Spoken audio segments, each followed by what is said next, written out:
Straight lines JEE का एक ऐसा चैप्टर है जिसके प्रीवियस ईयर क्वेश्चंस को अगर आप देखेंगे तो आपको डायरेक्ट क्वेश्चंस बहुत कम दिखेंगे, इनडायरेक्ट तरीके से जनरली क्वेश्चंस पूछे जाते हैं और इसमें सरप्राइजिंगली कुछ कॉन्सेप्ट्स ऐसे हैं जो बारी-बारी रिपीट होते हैं। तो इस वीडियो में मैं उन्हीं कॉन्सेप्ट्स को डिटेल में देखूंगा यहाँ पे और आपको बताऊंगा क्या-क्या चीजें आपको इंपॉर्टेंट ध्यान रखनी है। तो अगर आपने ये वीडियो स्किप कर दिया तो आपके वो फ्री के मार्क्स लूज हो जाएंगे। तो सबसे पहले है बेसिक फॉर्मूले। डिस्टेंस बिटवीन 2 पॉइंट्स आपको पता होता है, ये आपने पढ़ा है क्लास 10th में। फिर आपको पता है सेक्शन फॉर्मूला, ये भी हम क्लास 10th में पढ़ते हैं। तो इनका जनरली क्वेश्चंस में यूज आता है, डायरेक्ट इस पे कभी भी क्वेश्चन नहीं आता। इंटरनल डिवीजन और एक्सटर्नल डिवीजन आपको पता होगा, m/n हम पॉजिटिव लेते हैं या नेगेटिव लेते हैं, वैसे फॉर्मूला अप्लाई करते हैं। नेक्स्ट होता है स्लोप ऑफ ए लाइन। अब स्लोप जो है बहुत इंपॉर्टेंट कॉन्सेप्ट है। क्यों है? क्योंकि स्ट्रेट लाइंस में बच्चों को पता नहीं चलता कि सर आपको कैसे पता कि कोऑर्डिनेट एक्सिस लेके डायग्राम बनाना है या हमें रफ डायग्राम बनाना है। ये सबसे बड़ा डाउट होता है स्टूडेंट्स का कि कैसे पता चलता है हमें।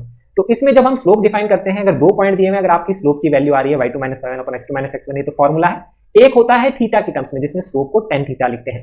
इसमें थीटा जो होता है x एक्सिस के साथ एंटी क्लॉकवाइज डायरेक्शन में लाइन का एंगल होता है। अब इसमें कुछ इंपॉर्टेंट एंगल्स होते हैं जिसमें स्लोप की वैल्यू +-1 +-1/√3 और +-√3 आ जाती है। अब होता क्या है क्वेश्चंस में, ये स्लोप की वैल्यू आएगी नहीं, मतलब y2 - y1 x2 - x1 में ऐसा आंसर जनरली नहीं आएगा। आपको क्वेश्चन में इक्वेशन ऑफ लाइन दी हुई होगी, उससे आपको स्लोप लिखना होता है। वो भी आपको पता होगा, बेसिक तो y = mx + c में m होता है स्लोप। तो उस स्लोप को आपको हमेशा नोटिस करना है कि वो वैल्यू +-1 +-1/√3 और +-√3 है। अगर ऐसा है तो उसके केस में हम tan थीटा डिफाइन कर सकते हैं, एक बहुत ही फेवरेबल एंगल। जैसे tan थीटा की वैल्यू 1 है तो थीटा 45 हो जाएगा, -1 है स्लोप तो थीटा 180 - 45 हो जाएगा। तो वो एक फेवरेबल एंगल को डिफाइन करता है। 1/√3 के केस में 30 डिग्री होता है, √3 के केस में 60 डिग्री होता है। अब ये क्या क्वेश्चन में मैं जब आपको बता रहा हूं कॉन्सेप्ट तो आपको लग रहा है बहुत इजी है सर, तो बहुत इजी चीज बोल रहे हैं तो हम देख ही लेंगे, लेकिन यही चीज स्टूडेंट मिस करते हैं क्वेश्चन में। तो इसको ध्यान से क्वेश्चन में आपको नोटिस करना है कि वहां पे स्लोप, किसी भी लाइन की इक्वेशन दी हुई, सबसे पहले उसका स्लोप ही देखना है कि उससे tan थीटा फेवरेबल एंगल तो नहीं बन रहा है। अगर बन रहा है ट्रिग्नोमेट्री के हिसाब से तो हमेशा mostly geometrical figure x axis y axis बना के ही जनरली आपको सॉल्व करना चाहिए, क्योंकि उसमें एंगल का डायरेक्टली यूज आएगा। तो ये हमें आइडिया होना चाहिए। नेक्स्ट है कोलिनियरिटी ऑफ 3 पॉइंट्स। तो आपको पता होगा 3 पॉइंट एक लाइन पे होते हैं तो इसको कोलिनियर बोलते हैं। ऐसे केस में आप slope AB = slope BC = slope AC कर सकते हैं, या फिर आप एरिया ऑफ ट्रायंगल = 0 कर सकते हैं। एरिया ऑफ ट्रायंगल हम कैसे डिफाइन करते हैं? हाफ डिटरमिनेंट में लिखते हैं। First point x1 y1 1, second point x2 y2 1, third point x3 y3 और 1। ये जो डिटरमिनेंट है इसकी वैल्यू आती है पॉजिटिव और नेगेटिव साइन के साथ दोनों, लेकिन हम पॉजिटिव वैल्यू लेते हैं। इसमें हमें बस सिर्फ ये ध्यान रखना है, किसी भी क्वेश्चन में एरिया ऑफ ट्रायंगल दिया हुआ है, जैसे मैंने आपको बताया एरिया ऑफ ट्रायंगल पे 9 क्वेश्चंस है, तो एरिया ऑफ ट्रायंगल आपको कहीं पे भी क्वेश्चन में दिया हुआ है और इसमें से कोई वैल्यू आपको नहीं पता, जैसे x1 नहीं पता, x2 नहीं पता या x1 y1 नहीं पता, तो इसमें हमेशा इसका मैग्नीट्यूड जो है उससे इक्वेट करना होता है जब आप एरिया ऑफ ट्रायंगल लिखेंगे। तो मॉड = एरिया अगर हमें दिया हुआ है, एरिया निकालना है तो जो आंसर आएगा उसका पॉजिटिव कर लेंगे, मैग्नीट्यूड ले लेंगे। एरिया दिया हुआ है तो इस वैल्यू को इक्वेट करेंगे + - दैट वैल्यू। जैसे एरिया 35 दिया तो इस वैल्यू को + - 35 से इक्वेट करेंगे, सिर्फ +35 से नहीं। 2 आंसर आएंगे, इसका ध्यान रखना है, यहां गलती एग्जाम में नहीं करनी है। ये हो गया हमारा बेसिक। अब यहां पे हम नेक्स्ट डिफाइन करते हैं सेकंड है 2 पॉइंट्स के लिए। तो बेसिकली हम एक लाइन के रिस्पेक्ट में 2 पॉइंट्स की पोजीशन डिफाइन करते हैं। तो जैसे पहला केस लिया है मैंने, 2 पॉइंट अपोजिट साइड है किसी भी लाइन के, तो उसके लिए क्या कंडीशन होती है? ऐसे वाले क्वेश्चंस मोस्टली इनइक्वालिटी बेस्ड होते हैं कि जिसमें वहां पे किसी ना किसी एक वेरिएबल में इनइक्वालिटी बनती है, उससे रिलेटेड इनइक्वालिटी सॉल्व करके क्वेश्चन बनाए जाते हैं। तो इसके लिए कंडीशन होती है कि जो x1 y1 पॉइंट है वो लाइन की इक्वेशन में सेटिस्फाई कराएंगे, x की जगह x1, y की जगह y1, और x2 y2 पॉइंट जो है वो लाइन की इक्वेशन में सेटिस्फाई कराएंगे और उसका रेशियो होगा अपोजिट साइंस का, तो इसलिए रेशियो नेगेटिव आएगा। तो ये कंडीशन होती है। सेम साइड पे होते हैं तो इनका रेशियो हम पॉजिटिव लिखते हैं। ऐसे हम ये कंडीशन लगाते हैं और इस कंडीशन का यूज भी किया जाता है जब एरिया अंडर द कर्व आप चैप्टर पढ़ते हैं एप्लीकेशन ऑफ इंटीग्रल्स में, उसमें जो इनइक्वालिटी का डायग्राम बनाना होता है किसी लाइन का, उसके लिए भी इस कॉन्सेप्ट को यूज किया जाता है। तो ऐसे वाले क्वेश्चंस 1 या 2 क्वेश्चंस ही आए हैं, लेकिन सिंपल क्वेश्चंस हैं। इसमें जनरली क्वेश्चंस को कॉम्प्लिकेट कैसे कर सकता है, जो पॉइंट्स हैं ट्रिग्नोमेट्रिक फंक्शंस की टर्म्स में दे सकता है, तो ट्रिग्नोमेट्रिक इनइक्वालिटी बन जाएगी, तो आपको वैसे वहां पे सोचना पड़ सकता है। इसके अलावा it's a very simple concept. इससे रिलेटेड क्वेश्चन क्लास 10th में भी आते थे कि ये जो लाइन है ये AB सेगमेंट को किस रेशियो में डिवाइड करेगी, k:1, आपको उसकी वैल्यू निकालनी होती है। तो मैं फॉर्मूला बता देता हूं, फॉर्मूला भी आप ध्यान रख सकते हैं, नहीं तो आप क्या कर सकते हैं, AB का इंटरसेक्शन पॉइंट आप निकाल लीजिए लाइन के साथ में x + by + c, ऐसे भी कर सकते हैं, पॉइंट भी आ जाएगा, फिर उससे आप रेशियो निकाल सकते हैं। या फिर k की वैल्यू डायरेक्टली ध्यान रखेंगे, फॉर्मूला है माइनस टाइम्स ऑफ जो रेशियो हमने लिखा है वो। बस ध्यान ये रखना फॉर्मूला अप्लाई करते वक्त ये जो x1 y1 है उसी की तरफ क्या है, रेशियो k है। तो न्यूमरेटर में x1 y1 है, यहाँ पे वहीं से ratio this is to this, यहाँ पे ये वैल्यू आएगी। This is how you define ratio, और नीचे आएगा फिर x2 y2। ये हमें बेसिक सी चीज ध्यान रखनी चाहिए। ये हो गया सेकंड इंपॉर्टेंट फॉर्मूला। नेक्स्ट है types of equations of lines. Slope intercept form पता है, 2 पॉइंट फॉर्म पता है, पॉइंट स्लोप फॉर्म पता है। हमेशा ध्यान रखें किसी भी लाइन की इक्वेशन लिखनी है, कभी क्वेश्चन में पूछा इक्वेशन ऑफ लाइन निकालो, इक्वेशन ऑफ लाइन निकालने के लिए 2 पॉइंट चाहिए होते हैं, 2 पॉइंट या 1 पॉइंट और 1 स्लोप, बेसिकली 2 कंडीशंस हमें चाहिए हुए होती है। पहली वाली जो इक्वेशन है स्लोप इंटरसेप्ट फॉर्म, उसको यूज करते हैं इक्वेशन ऑफ लाइन दी हुई उससे स्लोप डिफाइन करने में। तो स्लोप मैंने आपको डिफाइन करके बताया plus minus √3 plus minus 1/√3 plus minus 1, उसका आपको ध्यान रखना है स्लोप की वैल्यू अगर फेवरेबल आ रही है तो geometrical figure basically coordinate axis आपको बनाना चाहिए। बाकी आप कोई सी भी इक्वेशन यूज कर सकते हैं, कोई मेजर डिफरेंस नहीं है, बेसिक क्वेश्चन आपने एनसीईआरटी में भी किए होंगे। डिटरमिनेंट फॉर्म में क्या है, बेसिकली हमने कंडीशन लगाई है point x1 y x1 y1 x2 y2 collinear है, क्योंकि एक ही लाइन पे है तो इसका डिटरमिनेंट 0 होगा, अभी मैंने बताया था कोलिनियरिटी की कंडीशन से।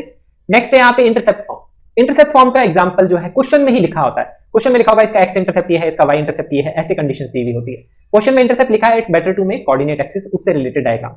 यहाँ पे x/a plus y/b equal to 1 लिखते हैं, तो इसका मतलब होता है x इंटरसेप्ट a है, y इंटरसेप्ट b है। इस x इंटरसेप्ट a का मतलब होता है लाइन के ऊपर एक पॉइंट है a, 0, y इंटरसेप्ट b का मतलब है लाइन के ऊपर एक पॉइंट है 0, b। इसका बेसिकली ये मतलब होता है। तो ये दो पॉइंट a, 0, 0, b से पास करने वाली लाइन है। ध्यान रखेंगे इंटरसेप्ट हमेशा साइन के साथ होता है, इंटरसेप्ट कोई मैग्नीट्यूड नहीं होता है। अगर आपको मैग्नीट्यूड ऑफ इंटरसेप्ट दिया हुआ है, जैसे इसी x इंटरसेप्ट का मैग्नीट्यूड दे दिया 2, तो हम ये बोलेंगे लाइन जो है 2, 0 से भी पास कर सकती है, -2, 0, प्लस माइनस दोनों साइन लेंगे। अगर मैग्नीट्यूड ऑफ इंटरसेप्ट दिया, अगर सिर्फ इंटरसेप्ट दिया कि इंटरसेप्ट -2 है, इसका मतलब x इंटरसेप्ट -2 मतलब पॉइंट है -2, 0 ऑन द लाइन, ऐसे हम वो कंडीशन अप्लाई करते हैं। नेक्स्ट इंपॉर्टेंट फॉर्म है नॉर्मल या perpendicular form of the line. अब बाकी जो फॉर्म्स हैं उसमें मैंने बताया y = mx + c से हम स्लोप निकालते हैं, जनरली वैसे ही उसका यूज आता है। सेकंड और थर्ड को आप कैसे भी यूज कर सकते हैं, इंटरसेप्ट क्वेश्चन में लिखा होता है। Normal perpendicular form of line को डिफाइन कैसे करते हैं, x cos alpha + y sin alpha = p। यहाँ पे जो अल्फा होता है वो किसका एंगल होता है, लाइन पे अगर ओरिजिन से परपेंडिकुलर ड्रॉ करते हैं तो वो जो है यहाँ पे p, वो जो सेगमेंट आएगा उसका एंटी क्लॉकवाइज डायरेक्शन में एंगल जो होगा x एक्सिस के साथ, ध्यान रखेंगे एंटी क्लॉकवाइज में डायरेक्शन x एक्सिस के साथ जो एंगल अल्फा होगा उसको अल्फा बेसिकली हम बोलते हैं। तो ये इसका इंटरप्रिटेशन है। अब ये इसकी हम इक्वेशन डिफाइन करते हैं। अभी से रिलेटेड इंफॉर्मेशन क्वेश्चन में ही दी हुई होती है। जैसे एक छोटा एग्जांपल लेते हैं, इलस्ट्रेशन जेईई मेन 2019 का। क्वेश्चन में लिखा है straight line L as a distance of 4 units from origin. Point का अगर लाइन से डिस्टेंस है तो हमेशा परपेंडिकुलर डिस्टेंस होता है, हमेशा ध्यान रखेंगे। Line L 4 units from origin है तो हम बनाएंगे line L 4 units from origin, तो परपेंडिकुलर डिस्टेंस ओरिजिन से है 4, हम ये डायग्राम यहां पे बना लेंगे। अब इसमें लिखा हुआ है makes positive intercept on coordinate axis. Positive intercept मतलब x एक्सिस पे भी कट करेगा, उसमें x कोऑर्डिनेट पॉजिटिव होगा, y एक्सिस को जहां कट करेगा उसमें y कोऑर्डिनेट पॉजिटिव होगा। तो इस तरह से फर्स्ट क्वाड्रेंट में ही डायग्राम हमारा बनना चाहिए। फिर लिखा हुआ है कि ये जो परपेंडिकुलर फ्रॉम ओरिजिन है, ये वाली जो है, इसका एंगल है 60 degree with the line x + y = 0। अब आप नोटिस करिए x + y = 0 का स्लोप क्या है, -1 है उसका slope. It's a favourable line passing through origin, slope -1 है। स्लोप -1 का मतलब क्या है, उसका हम tan थीटा से थीटा डिफाइन कर सकते हैं, मैंने भी बताया फेवरेबल एंगल। तो ये हिडन होते हैं, आपको हमेशा ध्यान रखना चाहिए। तो अब यहाँ पे इस परपेंडिकुलर का इस लाइन के साथ एंगल दिया हुआ है 60 डिग्री, और इस लाइन का एंगल हम आसानी से डिफाइन कर सकते हैं। कैसे, वो हम डिफाइन कर सकते हैं tan थीटा से, tan थीटा = -1, ये हम बोल सकते हैं स्लोप -1 है। तो यहाँ पे हम ये बोल सकते हैं कि tan थीटा = -1 से स्लोप आएगा 135 डिग्री, तो यहाँ पे वही वैल्यू आएगी। तो यहाँ पे हम ये 45 डिग्री नेगेटिव एक्सिस के साथ भी बोल सकते हैं, क्योंकि ये 135 है तो 180 में से 135 जाएगा तो बचेगा 45 डिग्री। उससे हमारा अल्फा आ जाएगा परपेंडिकुलर का एंगल कितना है, 105 सब्ट्रैक्ट करेंगे 180 में से तो आएगा 75। तो आप directly x cos 75 + y sin 75 = p = 4 कर देंगे, तो उससे आपकी इक्वेशन ऑफ लाइन आ जाएगी। तो ये क्वेश्चन में ही हिंट होता है कब इसको यूज करना होता है। Normal form perpendicular form is very important. Question में हिंट होगा परपेंडिकुलर फ्रॉम ओरिजिन दिया हुआ होगा, उसके केस में इसको जनरली यूज किया जाता है। इसमें अल्फा क्या होता है वो आपको ध्यान होना चाहिए। और कभी कभी इस 90 डिग्री ट्रायंगल में ट्रिग्नोमेट्री का यूज करके भी क्वेश्चन को सॉल्व किया जाता है, इस वाले ट्रायंगल में या इस वाले छोटे 90 डिग्री के ट्रायंगल में, ये ध्यान रखना है। और ऐसे वाले क्वेश्चंस किस में भी बनाए जाते हैं, लोकस ऑफ ए पॉइंट में भी बनाए जाते हैं, तो वैसे क्वेश्चंस की भी जरूर आपको प्रैक्टिस करनी है। अब नेक्स्ट फॉर्म है इक्वेशन ऑफ लाइन में, दैट इज पैरामेट्रिक फॉर्म या डिस्टेंस फॉर्म। उसको ऐसे लिखा जाता है x - x1 cos θ = y - y1 sin θ = r। Theta यहाँ पे रिप्रेजेंट करता है स्लोप ऑफ द लाइन, इसमें जो tan थीटा होता है उसी एंगल को रिप्रेजेंट करता है। तो थीटा जो होता है वो angle of the line with positive x axis in anti clockwise direction ही होता है। तो यहाँ पे ये लाइन मैंने रिप्रेजेंट की x1 y1 से पास करती है, ये थीटा है। अब ये r क्या रिप्रेजेंट करता है, कब यूज करना है इसको क्वेश्चन में ये बताऊंगा, क्योंकि सबसे ज्यादा डाउट स्टूडेंट्स को वही होता है। यहाँ पे जो r है ये रिप्रेजेंट करता है +-t। तो इस फॉर्म को जनरली हम तब यूज करते हैं जब हमें इसी लाइन के ऊपर एक दूसरा पॉइंट लिखना होता है एक सिंगल वेरिएबल में, दैट इज थीटा की टर्म्स में, जनरली ऐसे ही इसको यूज किया जाता है। तो इसमें क्या होता है, लाइन x1 y1 से पास करती है, वो पॉइंट तो जनरली हमें दिया होता है। फिर बोलते हैं कि इस पॉइंट x1 y1 से डिस्टेंस d, वो हमें क्वेश्चन में दिया होता है कि 3 यूनिट पे, 5 यूनिट पे, 6 यूनिट पे एक दूसरा पॉइंट है लाइन के ऊपर, उससे रिलेटेड कुछ इंफॉर्मेशन है। ऐसे केस में जो दूसरा पॉइंट है वो थीटा की टर्म्स में हम इससे लिख सकते हैं। बट ध्यान ये रखना है जब भी आपको ये इक्वेशन या कंडीशन लगानी है पैरामेट्रिक फॉर्म की, तो इसमें डायग्राम बनाना बहुत जरूरी है, क्योंकि r की वैल्यू ± डिस्टेंस होती है। अगर जो पॉइंट हम निकाल रहे हैं पॉइंट P राइट साइड में है पॉइंट A के ज्योमेट्रिकली, तो आपको डायग्राम बनाना पड़ेगा, इसलिए थोड़ी सी ट्रिकी हो जाती है। अगर डायग्राम नहीं बनाएंगे तो ± साइन लेंगे तो आपके दो आंसर आएंगे, दोनों में से एक ही आंसर वहां दिखेगा। एक इलस्ट्रेशन भी दिखाऊंगा जेईई मेन का जो पहले क्वेश्चन आया है। तो यहाँ पे अगर राइट साइड का पॉइंट लिखना है तो आर को लिखेंगे +d, लेफ्ट साइड का पॉइंट लिखना है तो आर को लिखेंगे -d। तो बेसिकली क्या है, ये सिंपल ज्योमेट्री ही लगाई गई है अगर आप नोटिस करेंगे। तो अगर मेरे को राइट साइड का पॉइंट भी लिखना है डिस्टेंस d पे, तो आप नोटिस कर सकते हैं कि यहाँ पे ये डिस्टेंस कितना आएगा, this will be d cos theta, और ये डिस्टेंस कितना आएगा, d sin थीटा। सिंपल मैंने ज्योमेट्री लगाई है। तो x कोऑर्डिनेट क्या आएगा, x1 + d cos theta, y coordinate आएगा y1 + d sin थीटा। वही चीज यहाँ से लिखी है, r को अगर आप +d लिख देंगे। लेफ्ट में जाना है तो आपने सिंपली वहां ज्योमेट्री लगा दी। तो this is just basic geometry. अब एक इलस्ट्रेशन से समझते हैं कैसे अप्लाई करते हैं इसको। तो इसमें लिखा है line passing through the point 1, 2 meets the line x + y = 7 at a distance of 3 units from p। तो एक लाइन x + y = 7, एक लाइन पास करती है पॉइंट 1, 2 से, और दूसरी लाइन को 3 यूनिट्स पे मिलती है, पॉइंट q, उसको मैं वहां बोल देता हूं। तो हमें स्लोप ऑफ दिस लाइन बताना है। स्लोप कौन सी लाइन का, ग्रीन लाइन का स्लोप बताना है। तो अब यहाँ पे देखिए, ग्रीन लाइन के ऊपर आप नोटिस करेंगे तो उसका स्लोप नहीं पता, उस पर पॉइंट पता है, लेकिन उस लाइन के ऊपर किसी एक पर्टिकुलर डिस्टेंस पे एक पॉइंट q जो और है डिफाइन किया है। तो वो जो पॉइंट q है उसको हम डिफाइन कर सकते हैं पैरामेट्रिक फॉर्म से। लेकिन ज्योमेट्रिकली आपको ये पता होना चाहिए कि x + y = 7 लाइन के ऊपर जो पॉइंट q है वो ज्योमेट्रिकली देखेंगे तो पॉइंट p उस लाइन के नीचे ही है। अगर आप कोऑर्डिनेट एक्सिस बना के देखेंगे तो ध्यान रखिए, पॉइंट p उसके लेफ्ट साइड में है, q राइट साइड में ही है। इसका मतलब ये लाइन इसके राइट साइड में है, ये यहां नहीं है। ये आपको ज्योमेट्रिकली डिटरमाइन करना जरूरी है, नहीं तो गलत आंसर आ जाएगा। अब क्योंकि ये इसके राइट में है पॉइंट q, तो हम यहां जब फॉर्मूला लगाएंगे इक्वेशन ऑफ लाइन pq लिखेंगे x - x1 cos theta = y - y1 sin theta = d। अब जो d लिखेंगे वो 3 लिखेंगे +3, क्योंकि इसके राइट साइड में। तो ज्योमेट्रिकली आपको डिटरमाइन करना जरूरी है। उससे x और y कोऑर्डिनेट q के आप लिख सकते हैं 3 cos थीटा +1, 3 sin थीटा +2, और ये जो पॉइंट है इस लाइन को सेटिस्फाई करेगा, हम इसमें सेटिस्फाई करा देंगे, और उसी से हम स्लोप थीटा निकाल सकते हैं, क्योंकि एक simple trigonometric sin theta cos theta में इक्वेशन बनेगी, जिसको अगर आप स्क्वायर करेंगे तो 1 + sin 2 थीटा आ जाएगा 16/9, और sin 2 थीटा को आप tan थीटा में चेंज कर सकते हैं, 2 tan theta / 1 + tan square theta, और tan थीटा ही हमारा स्लोप ऑफ लाइन होता है। तो ऐसे हम स्लोप ऑफ लाइन में इक्वेशन निकाल सकते हैं, या स्लोप ऑफ लाइन हम इजीली इवैल्यूएट कर सकते हैं। तो ऐसे इसका यूज आ सकता है। तो इसको यूज करते हुए ध्यान रखिएगा, एग्जाम में पॉइंट दिया हुआ लाइन पे उससे किसी डिस्टेंस d पे कोई दूसरा पॉइंट हमें उससे रिलेटेड इंफॉर्मेशन है वो किसी दूसरी लाइन पे लाई करती है, इस तरह से ऐसे केस में हम ये कंडीशंस लगा सकते हैं। तो ये हो गई हमारी different equations of lines. Next है यहाँ पे पॉइंट नंबर 4। पॉइंट नंबर 4 क्या रिप्रेजेंट करता है, that is angle theta between two lines. इससे रिलेटेड कैसे क्वेश्चंस आते हैं, तो इसका फॉर्मूला आपको बताना चाहिए m1 - m2 / 1 + m1 m2। अगर मैं मॉड लगा देता हूं तो इसका मतलब मैं पॉजिटिव वैल्यू ले रहा हूं, पॉजिटिव वैल्यू ले रहा हूं, इसका मतलब मैं थीटा एक्यूट एंगल की यहाँ पे बात कर रहा हूं। लेकिन दो लाइंस के बीच में एक्यूट एंगल भी होता है, ऑब्ट्यूज भी होता है, और अगर एंगल 0 होता है तो हम बोलते हैं लाइंस आर पैरेलल। तो पैरेलल लाइंस के केस में m1 = m2 होता है, परपेंडिकुलर लाइंस में m1 m2 - 1 होता है, बिकॉज परपेंडिकुलर लाइन में tan 90 आएगा, tan 90 इज नॉट डिफाइंड, वो तभी नॉट डिफाइंड होगा जब ये वाली वैल्यू 0 होगी। तो उसी को 0 करके हम ये कंडीशन निकालते हैं। इसमें पैरेलल लाइंस के क्वेश्चन आते हैं तो स्लोप इक्वेट कर देते हैं, परपेंडिकुलर लाइंस के क्वेश्चन आते हैं तो प्रोडक्ट ऑफ स्लोप -1 कर देते हैं, ऐसे कंडीशन लगाते हैं। और हम कंडीशंस कैसे क्वेश्चंस आते हैं, इसमें क्वेश्चंस आते हैं इस तरह से कि एंगल बिटवीन दो लाइंस दिया हुआ होता है और आपको स्लोप एक ही लाइन का दिया हुआ है, दूसरी लाइन का स्लोप निकालना होता है। तो आप एंगल यहां पुट कर देते हैं, एक स्लोप की वैल्यू पुट कर देते हैं, दूसरे स्लोप की वैल्यू निकालते हैं। तो जब सॉल्व करते हैं तो उसमें +- साइन लेके सॉल्व करते हैं, तो क्यों यहां मैग्नीट्यूड दिया हुआ है, बस ये ध्यान रखना होता है। इसके अलावा क्वेश्चन ऐसे भी आते हैं कि एक नई लाइन बनाई गई है, पुरानी वाली लाइन को रोटेट करके किसी एक एंगल से। तो पुरानी वाली लाइन को किसी एक पॉइंट के अबाउट अगर आप रोटेट करेंगे, जैसे मैं इसके अबाउट रोटेट करूं तो एक नई लाइन बनेगी। सो this is like theta, angle between this line and this line. Point तो वही है, तो उसमें ये थीटा पता होगा, ये स्लोप आपको पता होगा क्योंकि पुरानी लाइन पता है, तो नई लाइन का स्लोप आप निकाल सकते हैं। ऐसे कंडीशन आ सकती है। सेम क्वेश्चन को ये वाले को सेम डिफरेंट तरीके से यहाँ पे लिखा गया है। नेक्स्ट है यहाँ पे equation of angle bisector of A triangle. वैसे इस पे क्वेश्चंस नहीं आते हैं ज्यादातर, ये ध्यान रखेंगे, बट एंगल बाइसेक्टर का क्वेश्चन है तो भी क्या हो सकता है, एंगल बिटवीन लाइंस का फॉर्मूला वहां पे यूज आ सकता है।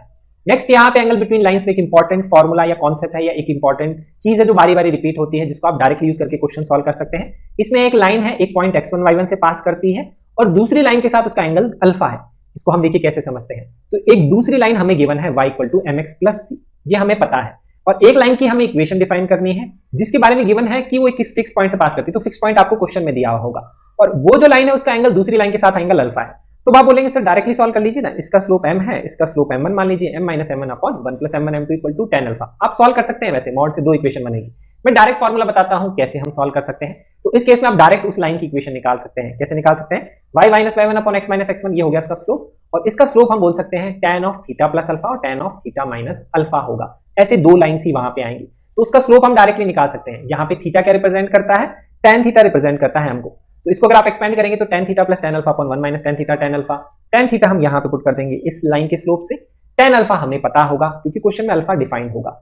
ऐसे हम सॉल्व कर सकते हैं। तो इसको हम ज्योमेट्रिकली कैसे समझ सकते हैं, ये कैसे आया, तो यही मैंने यहाँ पे लाइन बनाई, ये वाली लाइन बनाई है, इसके साथ में दो लाइन है जिसका एंगल अल्फा है, एक ये वाली ग्रीन लाइन और एक ये वाली ग्रीन लाइन। नोटिस करिए इसका भी एंगल अल्फा है, इसका भी अल्फा है।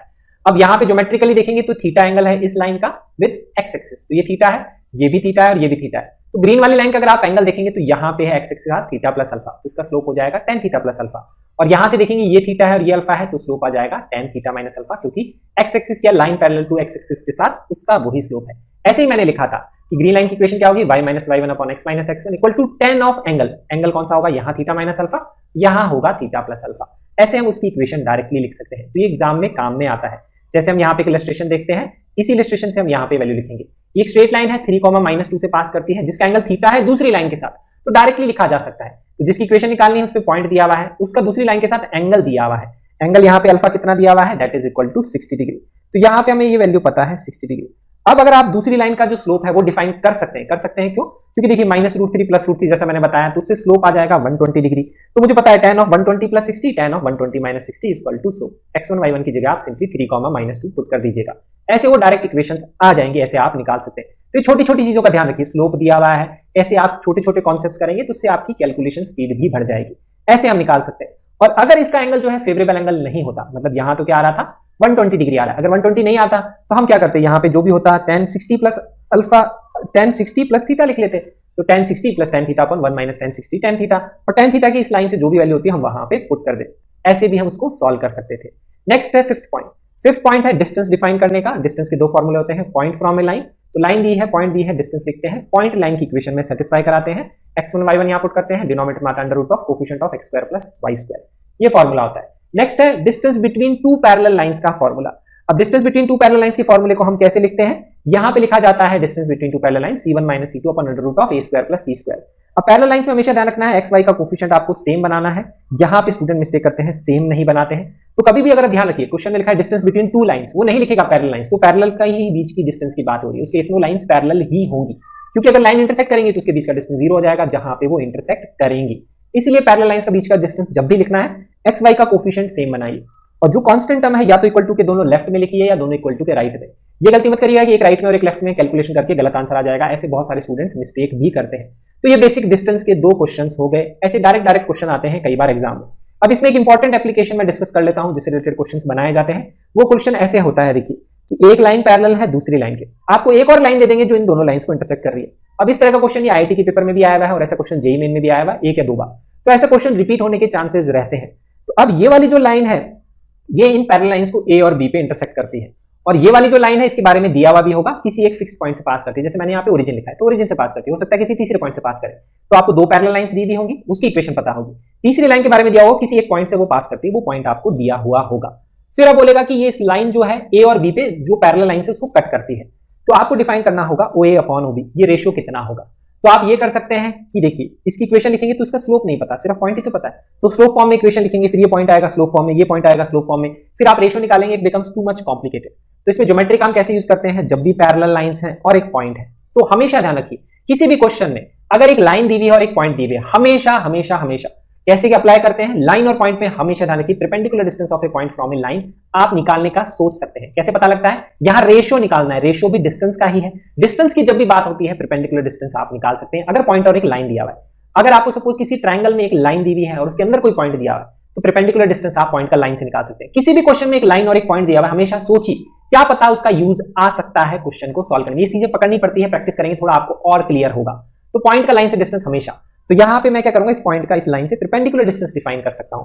फिर मुझे दिख रहा है ये वाला ट्रायंगल सिमिलर है, क्योंकि यहां पे ये एंगल इसके बराबर, ये 90 डिग्री है, ये भी 90 डिग्री है, तो सिमिलर ट्रायंगल से हम बोल सकते हैं OA अपॉन OB कितना होगा, OP अपॉन OQ के बराबर होगा। और OP और OQ निकालना it's very easy, ratio distance. Same type के क्वेश्चन जो है ये वाले कॉन्सेप्ट पे 3D ज्योमेट्री में भी बनाया जाता है, वहां पे ये दो लाइंस नहीं दी हुई होती, वहां पे ये दो प्लेन्स दिए हुए होते हैं, एक प्लेन दिया होता है और तीसरी एक लाइन है जिसे पास कर रही है। फिर आपको बोलेंगे किस रेशियो में डिवाइड करा है, तो भी सेम ही चीज है, उसमें डिस्टेंस फॉर्मूला ऐसे लगाते हैं, उसमें भी ऐसा ही ट्रायंगल बनता है।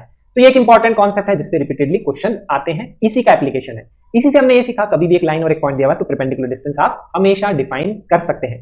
नेक्स्ट है यहाँ पे पॉइंट नंबर 6। पॉइंट नंबर 6 है foot of perpendicular from A point on A line, image of A point in A line. इसको हम यहाँ पे देखेंगे तो इसका ऐसा डायग्राम है, P से हमने परपेंडिकुलर ड्रॉ किया है लाइन पे, तो उसको बोला है Q, और रिफ्लेक्शन पॉइंट बोला है हमने R। ये दो पॉइंट्स हमने डिफाइन किए हैं, Q को लिखा है H, के, R को लिखा है U, B।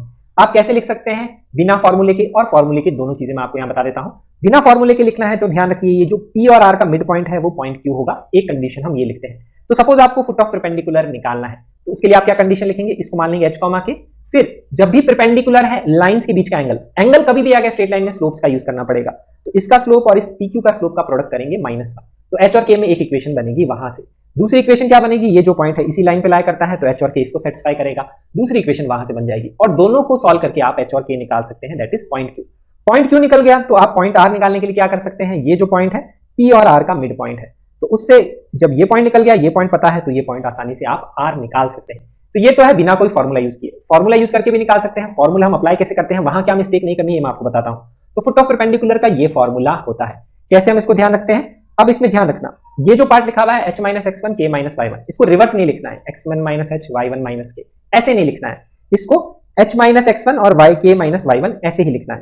तो ये कैसे लिखा जाता है, इस वाले पार्ट को अगर हम समझेंगे तो ये बेसिकली देखो क्या लिखा हुआ है। अगर हम इस लाइन की बात करेंगे तो इसका स्लोप है -a/b, यही है इसका स्लोप। तो आप बोलिए इस लाइन का स्लोप कितना होगा, क्योंकि m1 m2 -1 है तो हम इसका स्लोप लिख सकते हैं, that is equal to b/a, यही हो गया। अब आप स्लोप लिखिए h, k और x1, y1 से, तो आएगा k - y1 upon h - x1 is equal to slope that is b/a। अब b यहां ले जाइए और h - x1 यहां ले जाइए, तो ये क्या आएगा k - y1/b is equal to h - x1/a, यही आएगी इक्वेशन। और यही चीज यहां लिखी है, सेम चीज हम पॉइंट Q के लिए लिखते हैं और पॉइंट R के लिए भी वही लिखेंगे, क्योंकि उसका भी स्लोप वही आएगा। तो उसमें क्या होगा, u - x1/a v - y1/b। तो आगे वाला पार्ट में ये ध्यान रखता हूं, बेसिकली स्लोप ही लिखा गया है और उसी को यहां पे इसके स्लोप से इक्वेट किया गया है। राइट साइड में क्या वैल्यू आती है, राइट साइड में ये पॉइंट हमने सेटिस्फाई किया है x1 y1 लाइन की इक्वेशन में, और जब हम distance of A point from A line लिखते हैं तो उसमें √a² + b² आता है नीचे, इसमें अंडर रूट नहीं है, सिर्फ ये वही सेटिस्फाई किया है, सिर्फ ये वही सेटिस्फाई किया गया है। तो राइट साइड का हम ऐसे ध्यान रखते हैं। अब यहाँ पे सिर्फ -1 है और यहाँ पे -2 है, तो -2 क्यों है, ये है इमेज, तो इसका यहां से डिस्टेंस हो गया डबल, तो ये 2 हम ऐसे ध्यान रखते हैं कि दूर वाला जो है वो 2 टाइम्स है, तो यहाँ 2 आएगा। और नेगेटिव साइन आपको ध्यान रखना है। स्टूडेंट्स इसमें जो मिस्टेक करते हैं वो ये करते हैं, यहां पे लिख लेते हैं x1 - h/a y1 - k/b, ऐसे लिख लेंगे। अगर यहाँ पे तो आप बोलेंगे सर स्लोप तो वही रहने वाला है, लेकिन फॉर्मूले में चेंज आ जाएगा, ध्यान रखिए उसके केस में यहाँ प्लस आ जाएगा। तो एक चीज फिक्स रखिए, जो पॉइंट निकालना है उसी में से सब्ट्रैक्ट करना है, ऐसे लिखना है तो यहाँ माइनस आएगा, ऐसे हम फॉर्मूला लिखते हैं। इस तरह से आप डायरेक्टली फॉर्मूला अप्लाई करके ये निकाल सकते हैं, foot of perpendicular image of A point in A line. इसके अलावा इसका क्या एप्लीकेशन होता है, जैसे मैंने यहाँ पे बताया था आपको, क्वेश्चन आया JEE Main B-ARC में, इस तरह का क्वेश्चन 2 बार आ चुका कि इस सर्कल की मिरर इमेज निकालनी है लाइन में। तो अभी भी हम पॉइंट की ही मिरर इमेज की बात कर रहे हैं। सर्कल जो ज्योमेट्रिकल फिगर है उसकी मिरर इमेज क्या होगी, डेफिनेटली सर्कल ही होगी, ये हमें पता है। और यहाँ पे हम क्या करेंगे, इस सर्कल की रेडियस जो होगी और जो मिरर इमेज के सर्कल की रेडियस सेम होगी। तो ये बेसिकली जो क्वेश्चन पूछा गया ये यही है कि आप क्या करेंगे, सर्कल के सेंटर का मिरर इमेज निकाल लेंगे लाइन पे।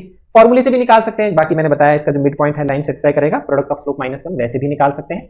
फिर जैसे ही आपको दूसरे वाले सर्कल का सेंटर मिल जाएगा, मिरर इमेज वाले का सेंटर पता है, रेडियस पता है, तो आप इक्वेशन निकाल सकते हैं। ये उसका एप्लीकेशन है जो JEE Main B-ARC टीचर में 2-3 बार आया और ये JEE Main के इंजीनियरिंग के पेपर में भी आ सकता है। ये सिंपल एप्लीकेशन है पॉइंट का रिफ्लेक्शन इन ए लाइन।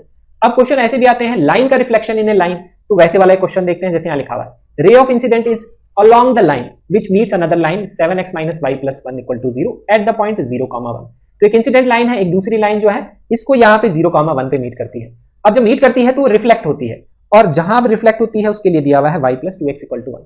तो हम इंसिडेंट लाइन की इक्वेशन निकालें, तो ये है reflection of A line in A line. Reflection के 2 टाइप के क्वेश्चन होते हैं, point in A line, line in A line, या फुट ऑफ परपेंडिकुलर, यही क्वेश्चन है, इसके अलावा कुछ नहीं है। तो यहाँ पे हम क्या करते हैं, लाइन इन ए लाइन होता है तो ये हमारा मिरर है, हम कंडीशन लगाते हैं कि इसका स्लोप इंसिडेंट का हम m मान लेते हैं, क्योंकि इसी की इक्वेशन निकालनी है। पॉइंट तो इस पे हमें पता है, ये पॉइंट हमें दिया हुआ है। स्लोप कैसे निकालेंगे, हम यहाँ पे इसकी ड्रॉ करेंगे नॉर्मल, फिजिक्स का बेसिक कॉन्सेप्ट लगाते हैं, ये नॉर्मल है, इस पे अगर रिफ्लेक्ट करके यहाँ पे होगी तो नॉर्मल के साथ एंगल सेम होगा। और नॉर्मल कौन सी लाइन होती है, कैसी लाइन होती है, जो यहाँ पे मिरर के परपेंडिकुलर होगी, तो यहाँ पे ये 90 डिग्री होगा, ये कंडीशन लगाएंगे। तो अब यहाँ पे हमें पता है, देखिए इस लाइन का स्लोप पता है 1/7, इसका लाइन का स्लोप पता है 7, तो इस लाइन का स्लोप आ जाएगा -1/7। तो अगर लाइन का लाइन के अबाउट रिफ्लेक्शन निकालना है तो एंगल बिटवीन लाइंस का ही फॉर्मूला यूज आएगा। जैसे आप नोटिस करिए, इसका स्लोप -1/7 है, इसका -2 है, इसका स्लोप निकालना, तो कंडीशन लगाएंगे इसका और इसके बीच में जो एंगल है और इसके बीच में जो एंगल है वो सेम होगा। इंसिडेंट नॉर्मल के बीच का एंगल, नॉर्मल रिफ्लेक्शन के बीच का एंगल सेम होगा, सिर्फ tan θ = mod of m1 - m2 / 1 + m1 m2 दोनों जगह से इक्वेट कर देंगे। इसको जब सॉल्व करेंगे, एक बार प्लस के साथ एक बार माइनस के साथ, तो उससे आपकी m की 2 वैल्यूज आ जाएंगी। ऐसे आपको सॉल्व करना है, और इसमें अगर आप नोटिस करेंगे तो एक m की वैल्यू -2 ही आएगी, वो रिजेक्ट हो जाएगी, क्योंकि इसका इसके साथ एंगल सेम ही है, जो आपको यहाँ पे भी दिख रहा है m = -2, इसको सेटिस्फाई कर रहा है। तो ऐसे ये रिफ्लेक्शन का कॉन्सेप्ट या इससे रिलेटेड क्वेश्चन सब बनाए जाते हैं। अब नेक्स्ट है यहाँ पे, that is the 7th point, angle bisector between 2 lines. It is not that important, मेरे हिसाब से ऐसे क्वेश्चन नहीं बनाए जाते हैं, आज तक तो मैंने कोई क्वेश्चन देखा नहीं। सिंपल क्वेश्चन आता है तो उसमें एंगल बिटवीन लाइंस का फॉर्मूला यूज हो जाता है। एंगल बाइसेक्टर डिफाइन कैसे करते हैं, एंगल बाइसेक्टर ऐसे डिफाइन किया जाता है, जैसे लाइन 1 लाइन 2 मैंने 2 लाइन बनाई है, इसके 2 बाइसेक्टर होते हैं, एक्यूट और ऑब्ट्यूज। फॉर्मूला मैं आपको बता देता हूं क्या होता है। तो ये जो एंगल बाइसेक्टर होता है, कंडीशन होती है इस पे कोई भी पॉइंट होता है उसका दोनों लाइन से डिस्टेंस इक्वल होता है। तो हम यही कंडीशन लगाते हैं, उससे हम एंगल बाइसेक्टर की इक्वेशन लिखते हैं। जो x, y है उसका डिस्टेंस फर्स्ट लाइन से और सेकंड लाइन से इक्वल किया, तो एक बार प्लस से ओपन करेंगे और एक बार माइनस से, ऐसे ओपन किया जाता है। एक्यूट एंगल बाइसेक्टर या ऑब्ट्यूज एंगल बाइसेक्टर आपको एग्जाम में निकालना है, क्वेश्चन में दे दी 2 लाइंस, बताओ इसका एक्यूट एंगल बाइसेक्टर क्या, ऑब्ट्यूज क्या है। तो उसके लिए पहले क्या करेंगे, आप दोनों इक्वेशंस को रीराइट करेंगे ऐसे। अब दोनों इक्वेशन कैसे लिखी हुई है, a1x + b1y + c1 = 0 और a2x + b2y + c2 = 0। Equal to 0 के लेफ्ट में है c, ध्यान रखेंगे। सबसे पहले क्या करेंगे, c1 c2 दोनों को पॉजिटिव बनाएंगे। This is what will have to do.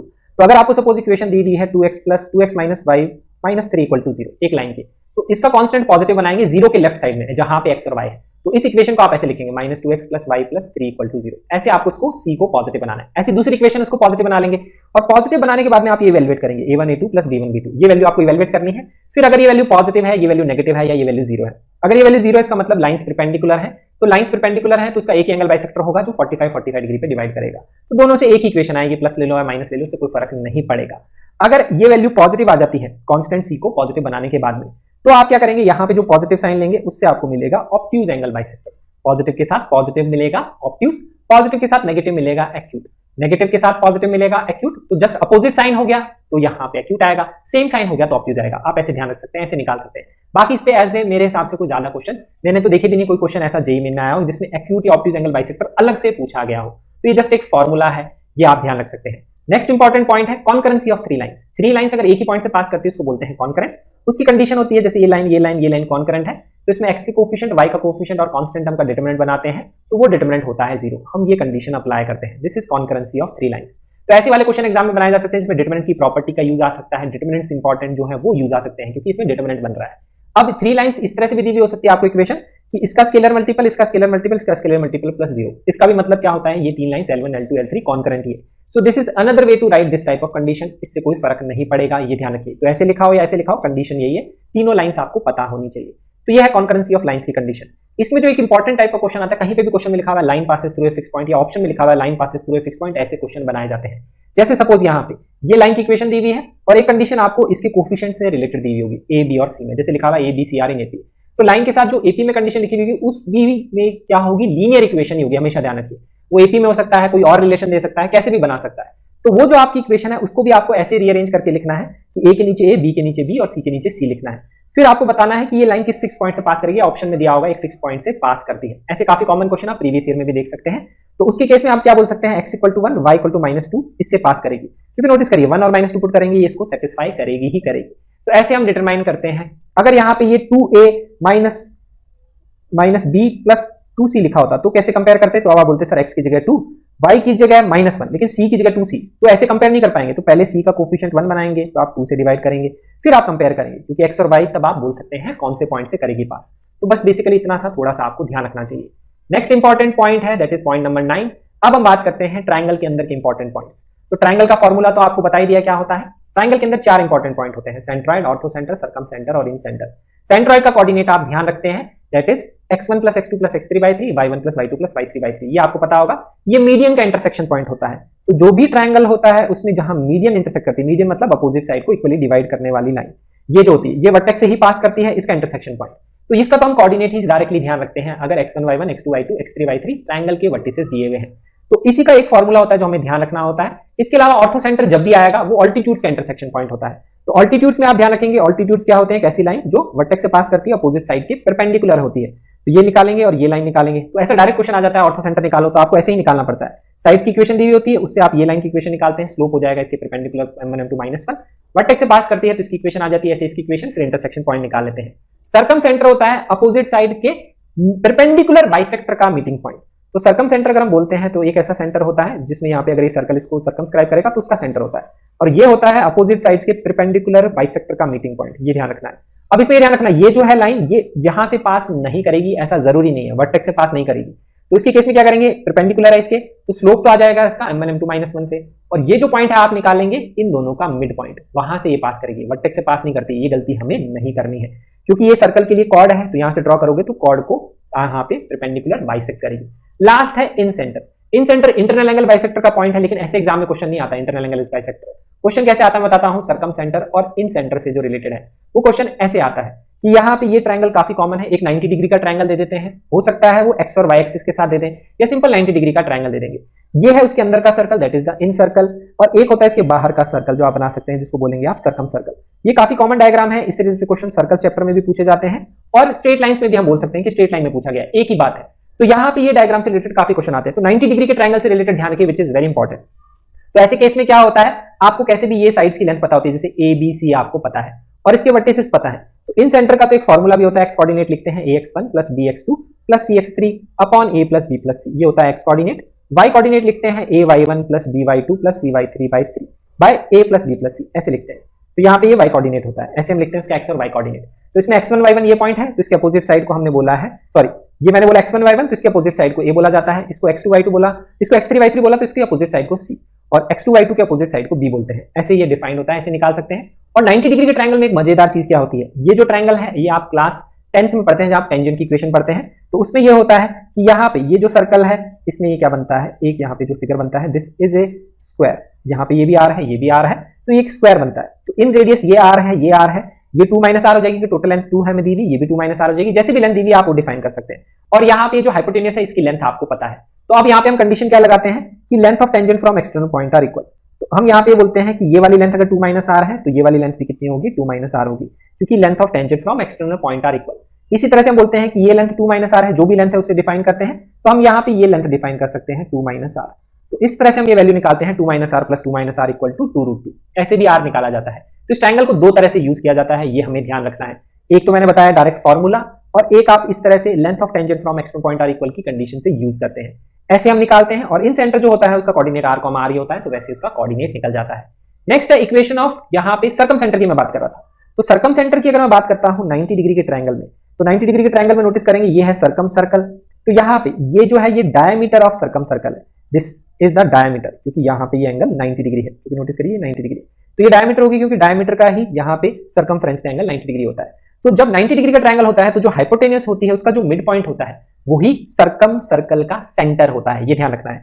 और हाइपोटेन्यूस की लेंथ का अगर आप हाफ कर देंगे तो वो उसकी रेडियस होती है। ये दो इंपॉर्टेंट पॉइंट्स होते हैं जिसपे क्वेश्चंस बनाए जाते हैं, ये ध्यान रखना है। तीसरी चीज, 90 डिग्री का जो ट्रायंगल होता है उसके केस में जो ऑर्थो सेंटर होता है वो ये 90 डिग्री वाला पॉइंट ही होता है, क्योंकि ये भी ऑल्टीट्यूड है, ये भी ऑल्टीट्यूड है, ये इंटरसेक्ट कर रहे हैं, सो this is the ortho centre. ये हो गया 90 डिग्री का एक इंपॉर्टेंट ट्रायंगल, ये हमें ध्यान रखना चाहिए। इसके अलावा क्या है, इक्विलेटरल ट्रायंगल, आइसोसेलेस ट्रायंगल और right angle triangle. Right angle में मैंने बता दिया, ऑर्थो सेंटर जो होता है राइट एंगल का वर्टेक्स होता है, circum centre mid point of hypotenuse होता है, ये मैं तुम्हें बता चुका। इक्विलेटरल ट्रायंगल में ध्यान रखेंगे चारों पॉइंट सेम होते हैं, centroid, orthocentre, circumcentre, incentre. तो कोई भी पॉइंट निकालने के लिए बोला है तो आप कोई सा भी एक निकाल लीजिए। सेंट्रोइड सबसे इजी होता है x1 plus x2 plus x3/3, y1 plus y2 plus y3/3।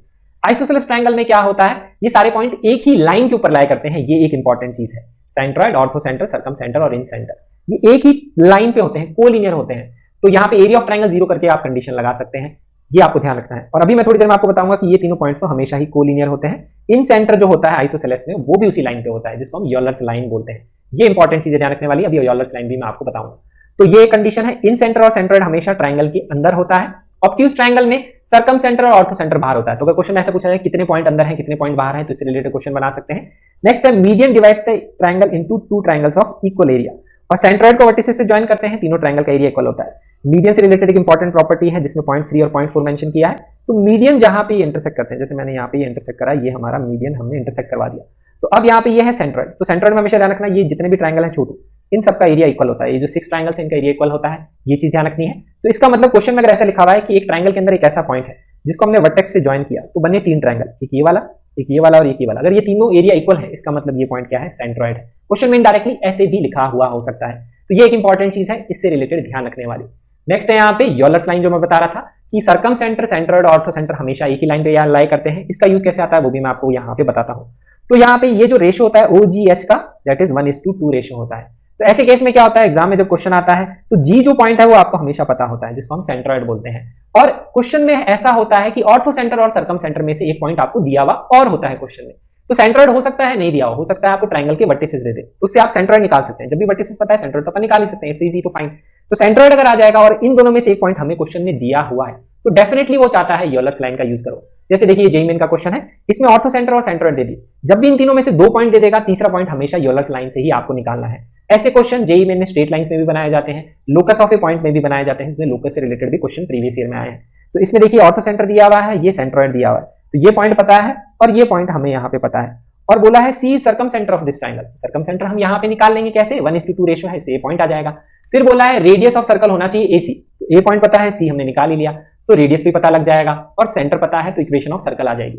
तो ऐसे हम यहाँ पे वो सॉल्व कर सकते हैं, या रेडियस ऑफ सर्कल निकालनी है वो हम निकाल सकते हैं। तो हमेशा ध्यान रखेंगे यूलर्स लाइन का यूज कैसे आता है, 3 में से 2 पॉइंट दिए होंगे इन तीनों में से, और तीसरा पॉइंट हम जनरली निकालते हैं, ऐसे यूलर्स लाइन का यूज आता है। तो ये हो गया ट्राइंगल से related points. Area of triangle हो गया, जितने पॉइंट्स इंपॉर्टेंट वो हो गए। क्या बेसिक कंडीशन है, 90 डिग्री का ट्राइंगल इंपॉर्टेंट है, यूलर्स लाइन हो गया, this is related to triangle. Last अब फिगर बच जाता है, दैट इज हम बोलते हैं 4 sided figure, parallelogram, rhombus, rectangle और स्क्वायर। अब क्वेश्चन में ऐसे क्वेश्चंस बहुत आते हैं जिसमें पैरेललोग्राम मेंशन किया हुआ है, तो कौन कौन सी कंडीशन आपको हमेशा अप्लाई करनी होती है वो मैं आपको बताता हूं।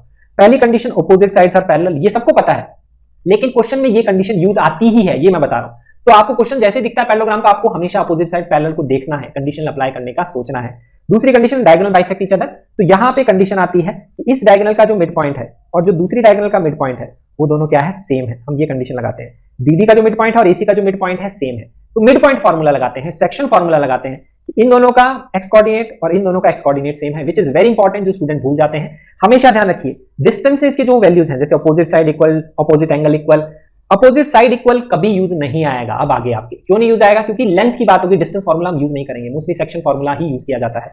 तो इसलिए सेकंड और थर्ड कंडीशन यूज आती है। बाइसेक्ट मतलब यहां पे हो गया mid point formula, side parallel मतलब स्लोप इक्वल करना, ये चीजें यूज में आती है, ये आपको ध्यान रखना है। अपोजिट एंगल इक्वल का इतना यूज मैंने देखा नहीं, इसीलिए मैंने इसको स्टार किया है। तो जैसे आपको पैरेललोग्राम क्वेश्चन में दिखता है, तो मिड पॉइंट फार्मूला, डायगोनल्स का bisect point, opposite side parallel, इसके बारे में आपको हमेशा सोचना है। प्रीवियस क्वेश्चन देखेंगे तो देखेंगे आप इससे सॉल्व भी हो जाएंगे। नेक्स्ट है रेक्टेंगल।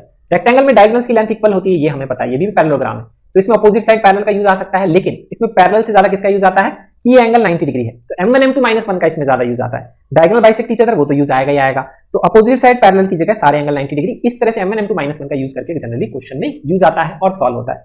तो उसके केस में क्या आएगा, मिड पॉइंट फार्मूला और m1 m2 -1। अगर क्वेश्चन में रोम्बस दिया हुआ है तो इसमें सारी साइड इक्वल होती है, लेकिन देखो मैंने उसको स्टार नहीं किया क्योंकि लेंथ की बात आ गई, लेंथ का यूज नहीं आएगा, डिस्टेंस फार्मूला यूज नहीं आता क्वेश्चन सॉल्व करने पे। इसमें यूज आता है डायगोनल बाइसेक्ट करती है, तो मिड पॉइंट फार्मूला तो आएगा ही, जैसा इसमें आया, इसमें आया, इसमें आया, सब में आएगा।